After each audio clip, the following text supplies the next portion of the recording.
upper 90s. And unfortunately, like I was saying, we have higher humidity as well. So that's going to bring those feels like temperatures likely way into the triple digits. We might actually have some heat advisories or warnings issued later this week. Now, there will be a few storms possible, so that's something to hope for, I guess, but we're not looking at a really big rain chance any of these days.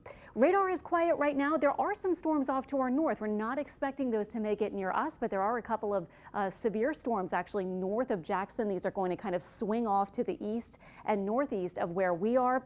And right now our temperature is just sitting at a balmy 82. And I was showing you earlier our 80s all around the area, including an 86 right now at the Lakefront Airport.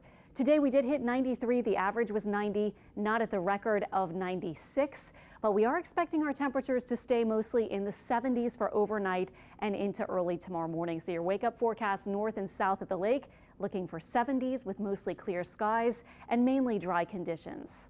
Tomorrow and your Monday, I have highs near 94 or so very similar to today with the heat and the humidity and a similar kind of rain chance, maybe a slightly higher chance for a storm or two, but it's not looking like a really high chance. So you can see us just zooming into the 90s pretty quickly by lunchtime, and then in the evening we will be back in the 80s. Let me show you our precision cast. These are the storms I was just talking about moving off to the east and weakening, so not affecting us where we are.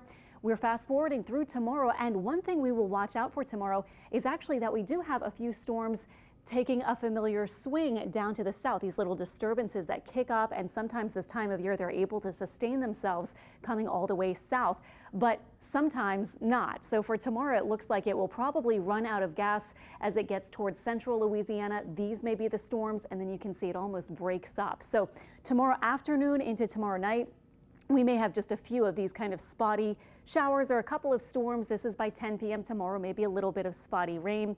Now, looking at our severe risk for tomorrow, we're looking at a little higher chance for a couple of strong storms off to the north, but that is dependent on whether those storms even make it to us. So just keep in mind this time of year with so much humidity and moisture and heat in the atmosphere, we can get some strong storms. So we'll be watching for that.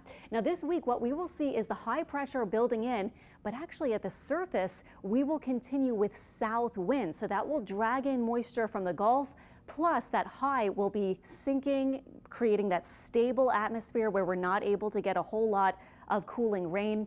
So that's why we're looking for our temperatures in the middle 90s, maybe even upper 90s by next weekend, and our feels like temperature soaring maybe close to 110 or so. These are the highs that I have, and going into this week, our average high is 90 at the airport, so we'll be maybe 5 or so degrees higher than that almost every single day this week, and we'll see about next weekend, but it looks like that will be hot as well. Thanks to that big high, especially over Texas, but also extending into our part of the Gulf Coast and the southeast, we're expecting warmer than average weather, and this outlook is for the 17th through June 21st. So yep, we knew it was coming, the super intense kind of heat that we get in the summertime sometimes, especially with these high pressure systems. That's what we got dealt for this week. So 7-day forecast showing the rain chance tomorrow at 30%. Tuesday and Wednesday, though, I dropped it to about 10%. That's when that high will really be in control. At the end of the week, we might see a couple of disturbances helping a few showers or storms to form. So I brought the rain chance back up to about 30%, but that's still not that high. So you might be one of the lucky ones if you do get a shower or storm later this week. All right, thank you so much.